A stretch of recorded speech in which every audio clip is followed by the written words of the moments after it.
Okay, we had begun to discuss really what is, although you would not gather it from last time, a fairly straightforward matter. Set up our usual Cartesian coordinate system, and then looked at the surface of a solid and applied to this solid a force per unit area, which we'll represent by a vector k, and then put on some labels here. Let this be O, let this be A, let this be B, and this be point C. Then we proceeded to, and I will say attempt to, set up a balance of forces between the external force per unit area and the internal forces per unit area, which have to push back on the external force if the solid is to remain motionless.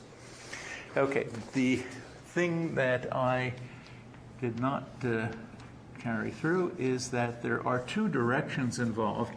One is the direction to the normal to the particular surface that we're looking at. We'll call that n.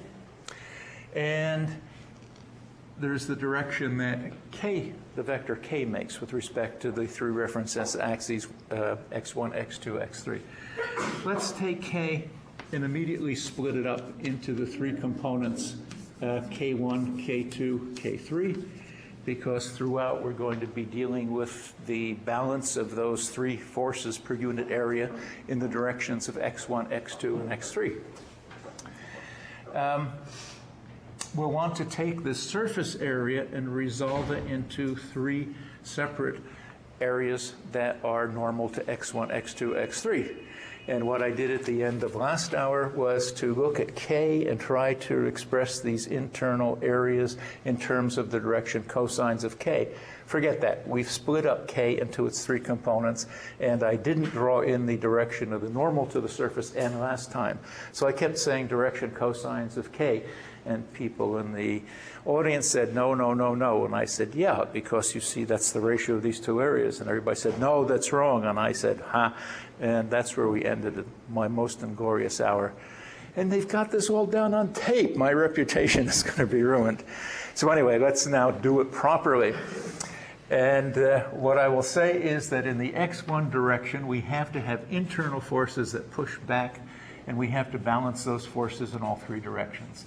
So what I'll say is that in the x1 direction, and this, as you saw last time, gets very cumbersome because we have to deal with all these clumsy areas, that the force per unit area on ABC has to be balanced for each of the three components of k by internal forces acting along x1, x2, and x3. So what we can say is that the first, in the x1 direction, the component of k that acts on the surface A, B, C. In the x1 direction has to be balanced by internal forces, and let's look first at the x1 direction. So there are three internal surfaces.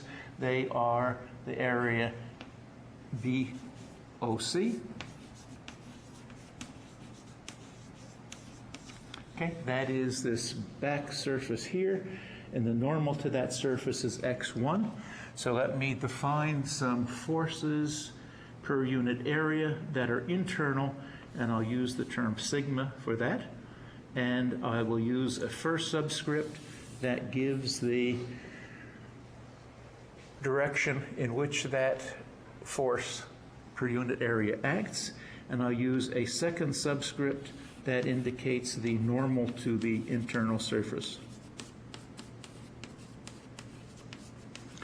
So area BOC, obviously, as we observed a moment ago, has x1 as its normal. But there are three internal surfaces. There will also be an internal area, AOC,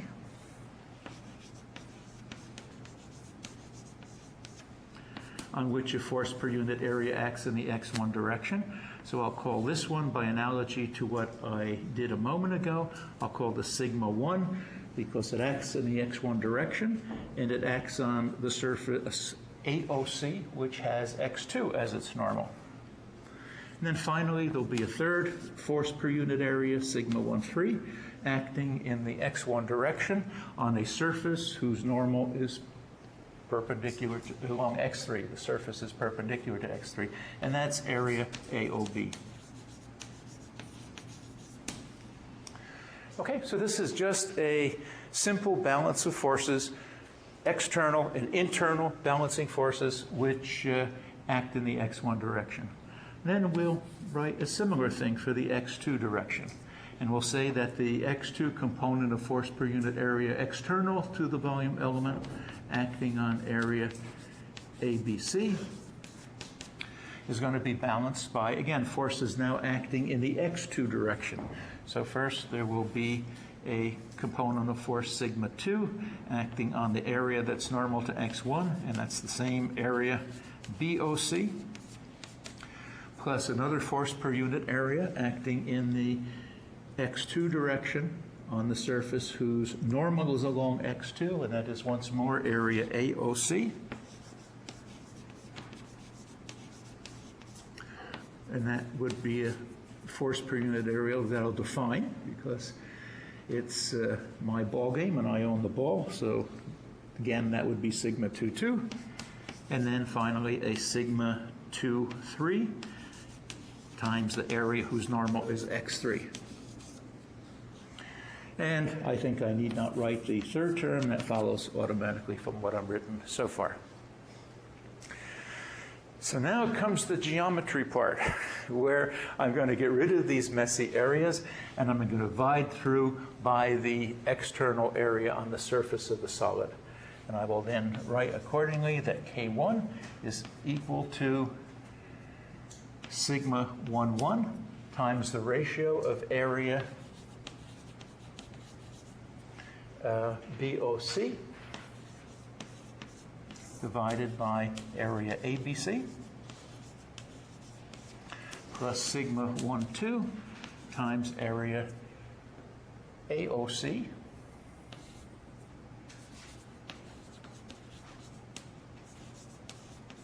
divided by area AOB,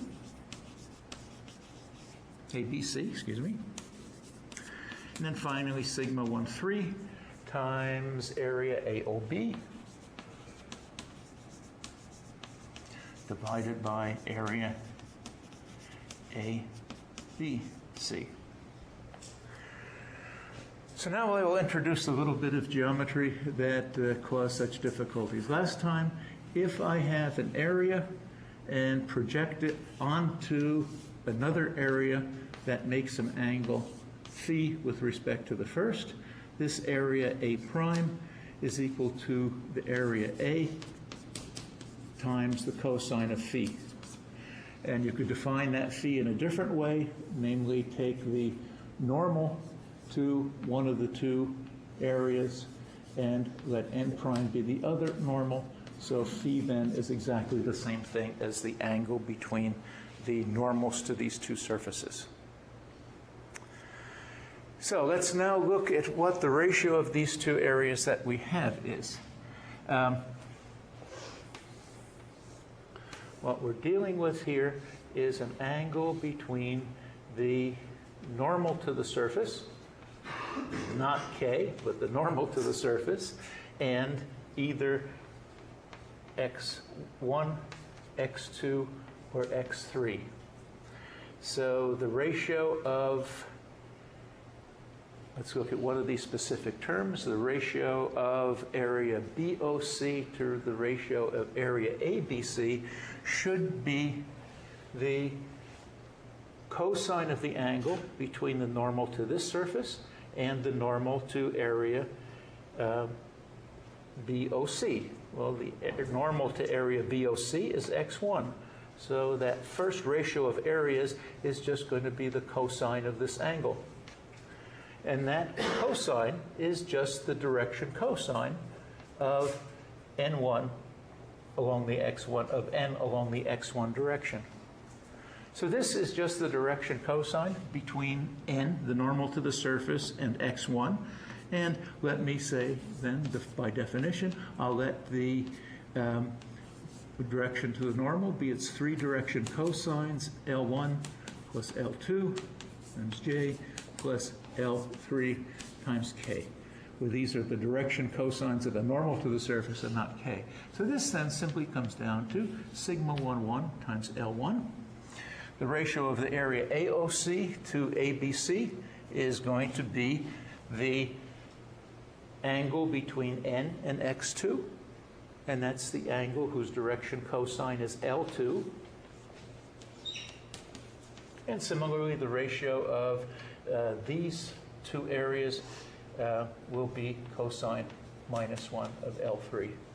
So this cumbersome construction with ratios of areas just reduces to sigma 1 L1 plus sigma 1 2 times L2 plus sigma 1 3 times L3.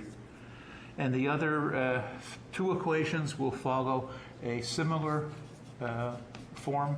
K2 will be sigma 2 1 times L1 plus sigma 2 2 times L2 plus sigma 2 3 times L3, or in general, K sub I will be given by sigma ij times L sub j. Okay. Easy.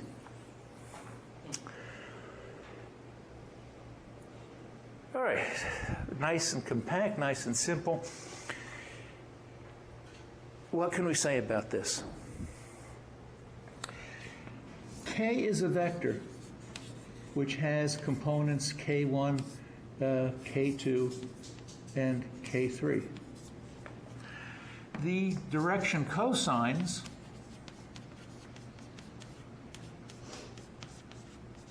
can be, as we said a moment ago, can be regarded as the components of a unit vector pointing along the normal to the surface.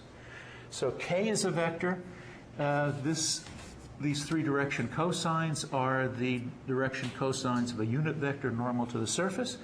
If we were to be so foolish to try to change the coordinate system, having just gotten it right for the first time in one coordinate system, we know exactly how the two vectors will change because we have a law for transformation of a vector. Okay? If we were to change the coordinate system, the components of K would wink on and off and take new values, and we know exactly how the components of a vector will change as we change coordinate system. Okay, if this transforms like a vector and this transforms like a vector, then the 3x3 array of coefficients which relate those two quantities must be a tensor. So we've proven rigorously that sigma ij is a tensor. In particular, it's a second-rank tensor.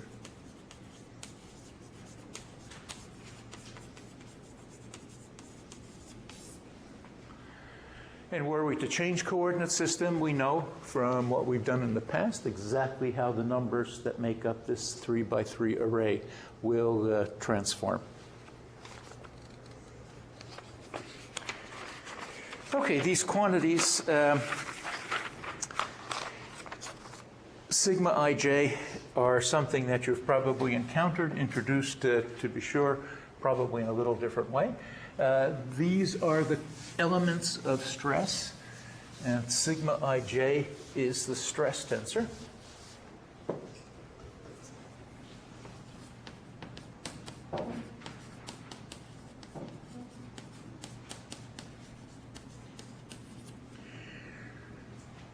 We can immediately, on physical grounds, establish that sigma ij must be a symmetric tensor. Okay, so let's set up two axes, x1 and x2, and x3 obviously is normal to the board. And let us look at some off-diagonal terms like sigma 1, 2 and sigma 2, 1. Sigma 1, 2 would be a force acting on the x1 direction on a surface whose normal is x2. So this is going to be a shear stress, and that, to prevent any translation of the volume element, must be balanced by a sigma 1, 2 on the other face. that acts in the opposite direction. We're going to need a convention for defining sign, SIGN, of what constitutes a positive element of stress and a negative element of stress. And I'll define a plus sigma ij as a force per unit area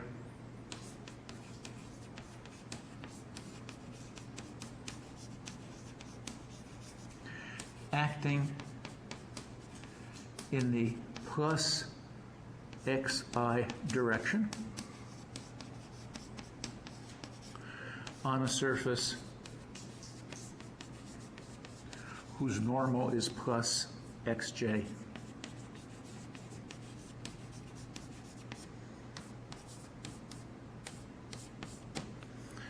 Okay, so if this is a force per unit area acting on this surface, and it acts in the direction of x1 on a surface whose normal is x2, what I've shown here is a positive sigma 1, 2.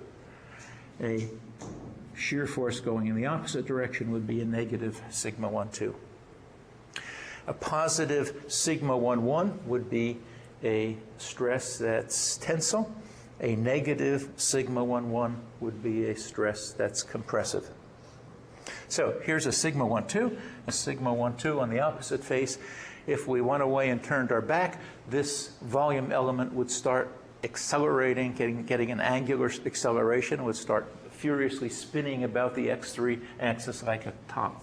So something, if this volume element is by definition in equilibrium, something has to balance this couple, and if it's to stay put, we must have a shear force like this and a shear force like this, and that's the only thing available from the 9 elements of stress that will give a net torque on the volume element. So what are these? This is a stress that acts on the surface whose normal is x2, whose normal is x1 in the x2 direction. So this is sigma 2, 1. It acts in x2 direction. And its normal is x1.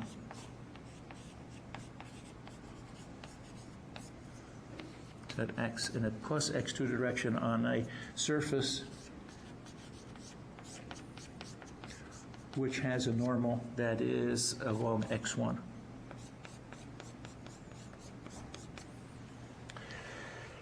Okay, so the only way we can avoid an angular acceleration is to say that sigma 1, 2 has to be identical to sigma 2, 1 if there's no rotation about x3. And looking at the couples that act about x2 and x3, we can say in general that sigma ij is going to have to be equal to sigma ji for a volume element in equilibrium.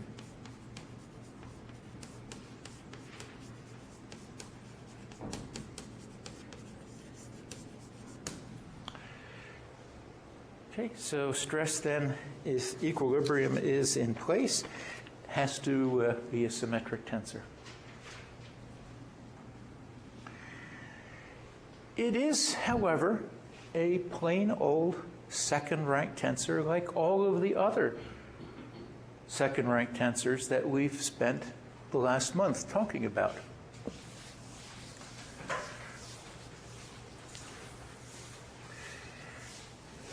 And I think I tried to swindle you on this one before. If this is a second-rank tensor, the stress tensor must be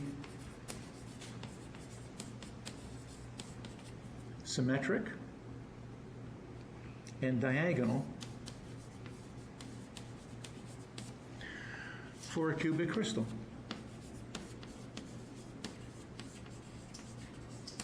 In other words, the stress tensor sigma ij must have the form sigma 0, 0, 0, sigma 0, 0, 0, sigma. Because we've shown that that is what is required of a tensor if the crystal has cubic symmetry. So surprisingly, you cannot subject a single crystal of a cubic material to shear stress.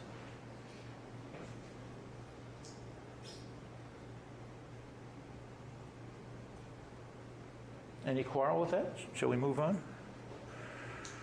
Well, we better not, but somebody better raise an objection. That's not true, obviously. I can take a cubic crystal and shear the stuffings out of it. So what's going on here? The tensor property of what you are applying to the crystal, not any other property of the crystal. So because it's an outside force, it doesn't touch all the same restrictions. This is one of your good days. Just recited instead on Thursday, right? That makes it an especially good day because you're paying attention to what I said for instance.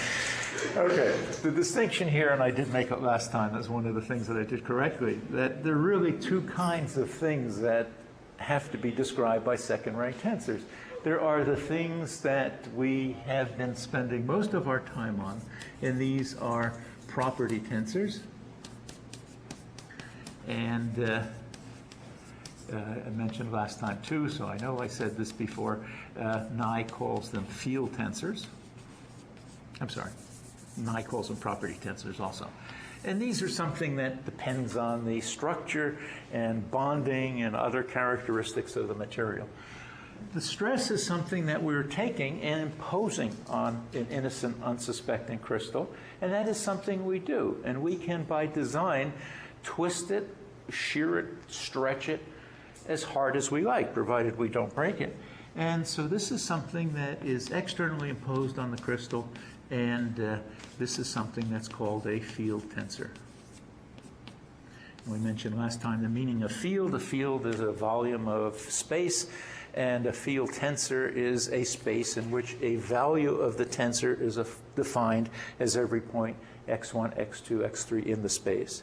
Just as an electric field is a vector field, and you define the electric field E as a function of every point x1, x2, x3 in the space. So there's no reason whatsoever that there need be restrictions on the tensor that we apply, and we can cross out that interesting but incorrect supposition. But there can be a lot of different forms, special forms of stress tensors, which have special forms simply because of the nature of what we do.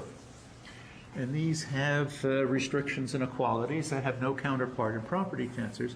For example, we can have a tensor sigma 0, 0, 0, 0, 0, 0, 0, 0, which is something we could never have identically so for a property tensor. And what does this represent?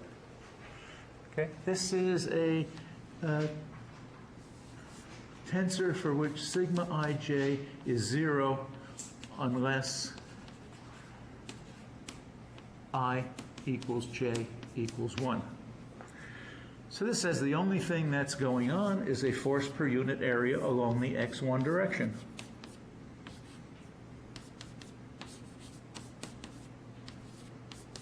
So this is a uniaxial stress.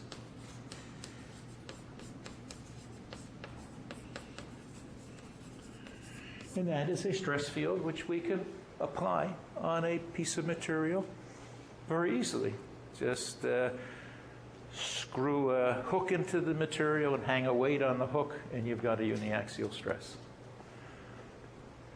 We can also have something that's a little harder to visualize, a biaxial stress. And this would be a stress that had elements sigma 1, 1, rest are 0, at least when referred to principal axes, 0, sigma 2, 2, 0, 0, 0, 0. So when it's in diagonal form, two of the diagonal terms are 0. Well, that doesn't seem to make sense, because if this is a unit force per unit area along x1 and this is a force per unit area along x2, can't we add up those vectors and say that that's a uniaxial stress? Depends on your coordinate system. If you want an example of a biaxial stress, Imagine some firemen underneath a burning building and they're holding out a blanket for somebody to jump into. You have one pair of firemen pulling in this direction to keep the blanket taut, and another pair of firemen are not quite so vigorous and they're pulling in an orthogonal direction. And those two forces, sigma 1,1 and sigma 2,2, create a biaxial stress in that material. You can change the form of the tensor by rotating the coordinate system, but this is one example of a biaxial stress. The final general form of triaxial stress, obviously, by extension, is going to be where all three diagonals, sigma 1,1, sigma 2,2, and sigma 3,3, are non-zero when you put the tensor in diagonal form. This would be a general triaxial stress.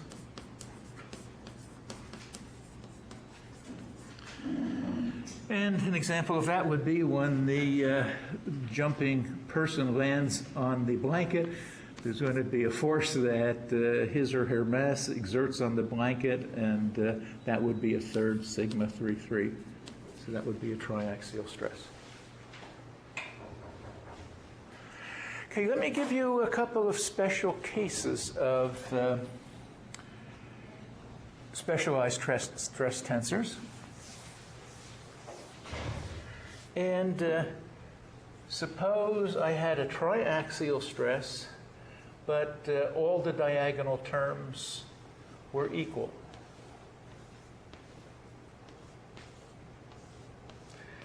That's something that I tried a moment ago to hoodwink you into believing was required by a cubic crystal. But suppose that was the form of the stress tensor. What would that represent? That is something that's going to be, I said, yeah, very good. That's not a pressure, it's a dilation. But if I make it into a more familiar form, put it here, minus P, minus P, minus P. It's a force per unit area. That's what a stress is.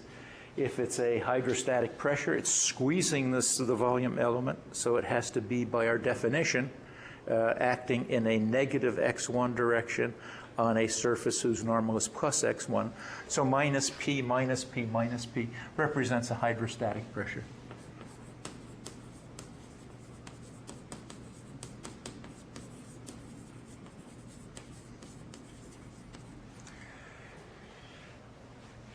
Now, unless you've seen it before or you're reading the notes instead of listening to me, let me give you a really strange looking one. What is this stress tensor? Okay, where sigma 2,2 is opposite in sign but equal in magnitude to sigma 1,1. Yeah, good. The way to see that geometrically is the following. What we're doing is we're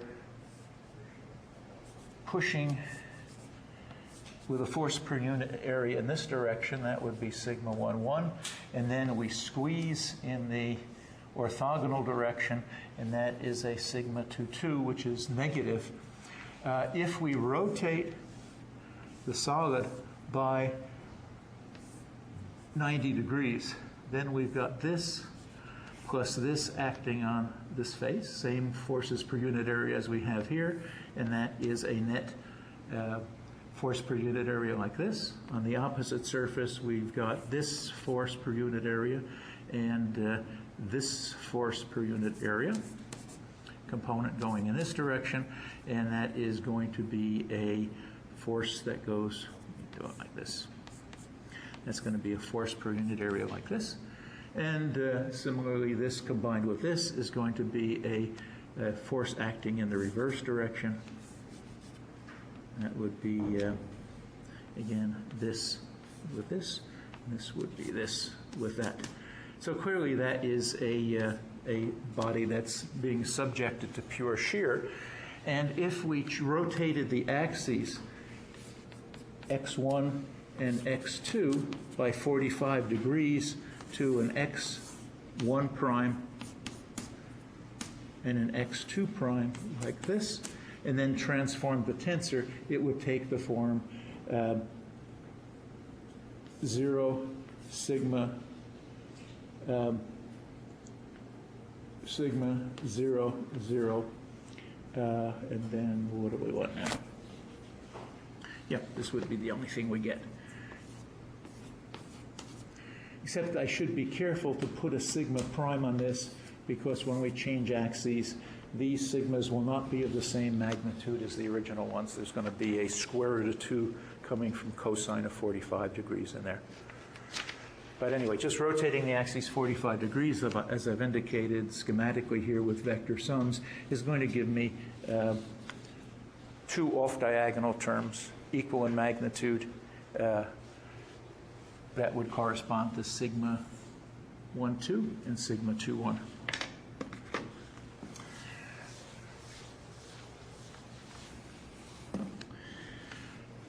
All right, so those are some special forms of a stress tensor when you place it in a diagonalized form.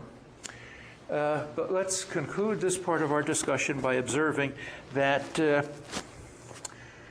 everything that we've said about second-rank tensors holds for the stress tensor. For example, you can always select new axes.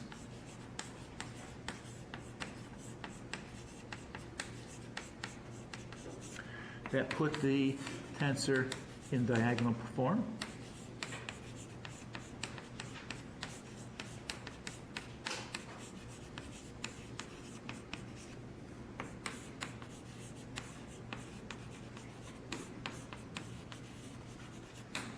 So that's one general property. There you can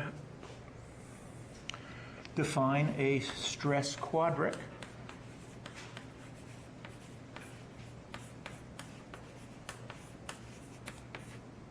And we'll do that with the equation sigma ij xi xj equals 1. Why not? It's a second-rank tensor. We can take the elements and construct the surface from it. This quadric will have the properties of any other quadric for a second-rank tensor. In particular, if we construct the quadric, it's now for sure going to be able to be either an ellipsoid, an hyperboloid of 1 or 2 sheets, or in this case, even an imaginary ellipsoid. For a stress that's everywhere compressive, the quadric could have its diagonal elements all negative. The radius of the stress quadric in a particular direction is going to be the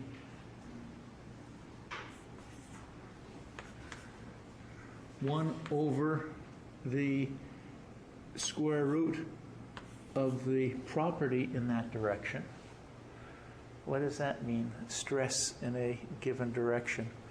Well, let's again remember how we have defined the stress tensor. A force per unit area has 3 components, K1, K2, K3, and they're equal to sigma ij times Lj. So the value of the property in this direction is going to be the value of the property in the direction defined by L sub j, and the values of L sub j are components of a unit vector that point in that direction. So if this is the direction of k, off like this, the value of this quadric in this direction is going to be the value of the part of k that's parallel to the radius vector over the magnitude of the radius vector. But the radius vector is a unit vector, so it's simply going to be equal to k parallel. And if k parallel is the part of the vector that is along the surface normal, that is going to be the component of k which is purely tensile. Okay? This is a force per unit area, has parts that are components that are normal to the surface normal. Those are shear components. The component that's directly along the normal to the surface is going to be a purely tensile component, and therefore the radius of the quadric in a given direction gives us the tensile component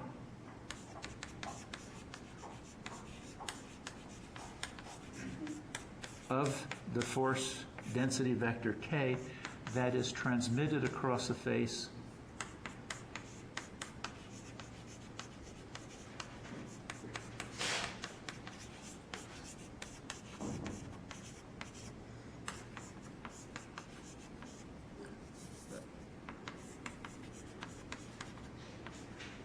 so let me not say face, but interface, whose normal is in the direction of R.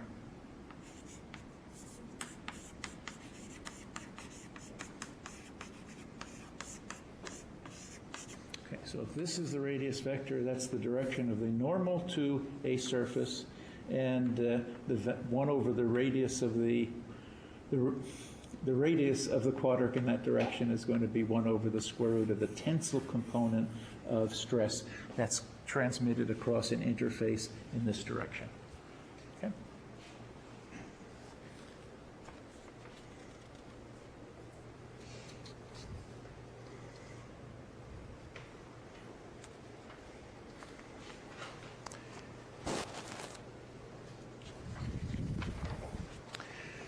All right. How are we doing on time? Any questions at this point?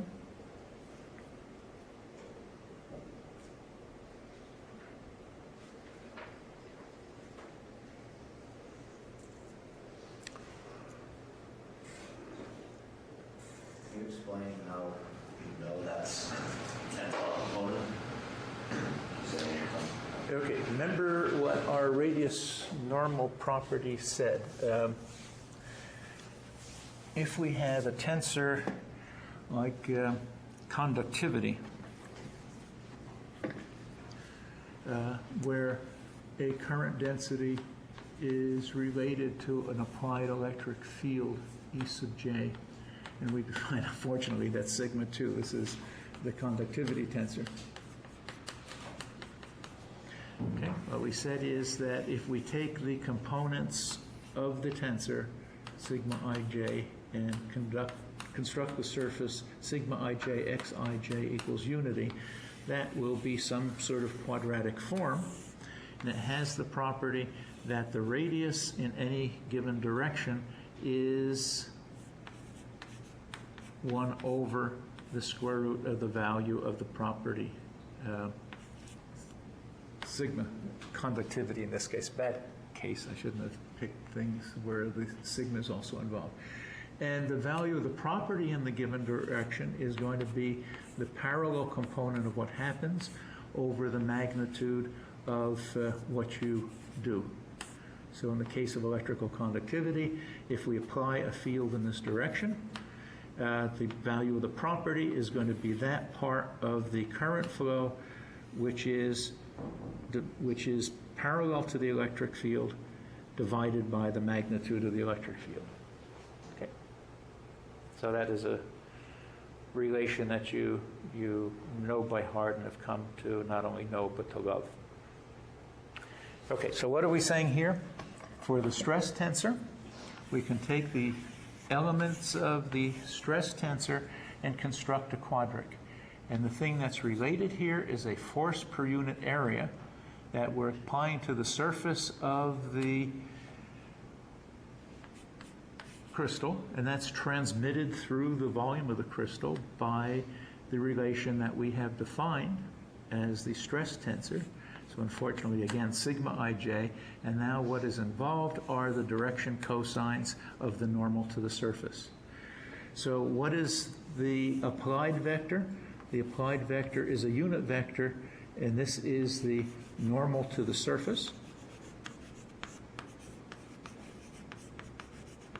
And the surface in question would be a surface like this.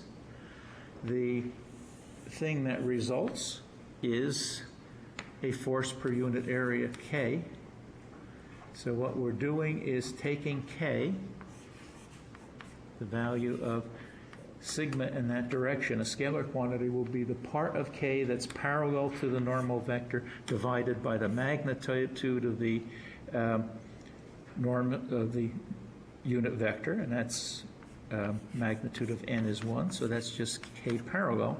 So this is the surface, this is its normal, and what the radius of the quadric is going to give us is that part of the force density, which is the force density vector resolved onto the normal vector.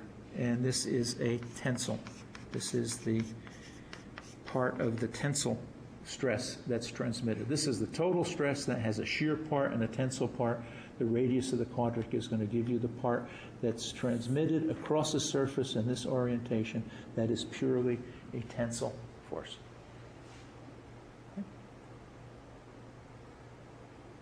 That make sense? I should have done it without sigmas being present in both tensors. All right, so everything you want to know about stress that's applied to a solid is contained in a second rank tensor that is symmetric and obeys all of the characteristics that we derived earlier for property tensors, even though this is a field tensor and not a property tensor.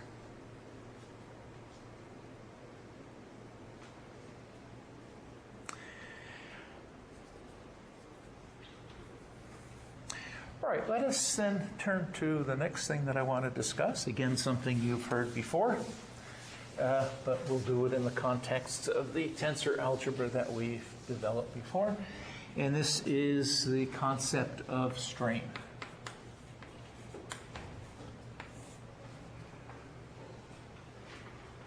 And let me introduce the subject by a one-dimensional analog. Suppose we have a very thin elastic band fastened to some immovable surface, and this will be the direction x. And then we pull on it. And here again, we have to be complete and note that there are several different kinds of behavior. One type of behavior is a case where the elastic band stretches. And if there's some point P on the initial state, that point P will move to a point P prime that is displaced from the original location by a vector u.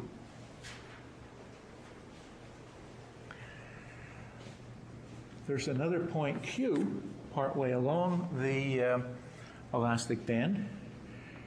If the thing that we had fastened to the elastic band slipped and there was no deformation at all, Q would be displaced by the same amount U. If there was just translation of the elastic because it wasn't fastened down solidly, but if it's stretching here between this point and this point, it's going to stretch up here too, and in general it will move over to some point Q prime, and this displacement vector is going to be the original U plus delta U.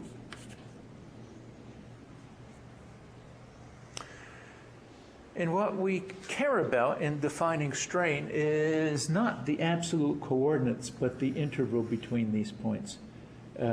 This separation is U, and this separation is U plus delta U. Okay, now this is a common, but not a necessarily unique sort of behavior. This is something where the displacement does not change along the length of the elastic band. And this is something that's called homogeneous deformation.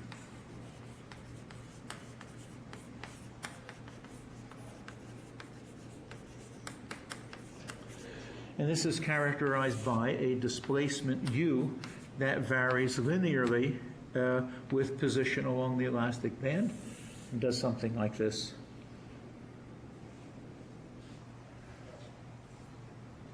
It's possible in a graded material, if you'd like a real example, that U as a function of distance along this one-dimensional object does something like this. Why not?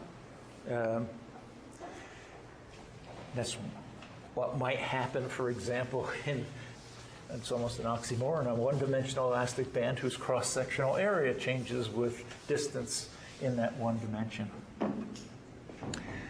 So this is homogeneous deformation as opposed to inhomogeneous deformation. There's another type of behavior, and this is apparent if you place a thin piece of metal or plastic, let's say, between the pair of grips in the Instron machine, and after deformation, it does something like this. There's an inhomogeneous deformation, which is referred to colloquially as necking. A very good example of that is what happens when you grab hold of some cheap plastic shrink wrap that has been shrunk around a package that has been mailed to you, and you want to get it off, so you grab it, and it doesn't deform elastically. What happens is it necks in places where there's a stress concentration, and you get something exactly like this. And if we were to indicate that sort of behavior, u as a function of position, there'd be 1u, and then it would increase very rapidly. Du dx would be very much larger than the places which had uniform elastic deformation. So it would be a nonlinear behavior of this sort, and that would be necking. If you've never noticed that sort of behavior before, I give you an assignment tonight of going home and getting a piece of saran wrap from your kitchen drawer and grabbing hold of it and pulling it, and it deforms non-uniformly in a fashion that's indicative of necking.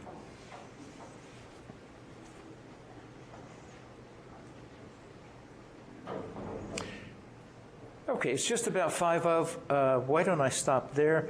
And what I would like to do next is to cast this relation, which is a one-dimensional strain, into a three-dimensional situation. And we'll look at some of the properties of the description of a body that's been deformed in 3 dimensions.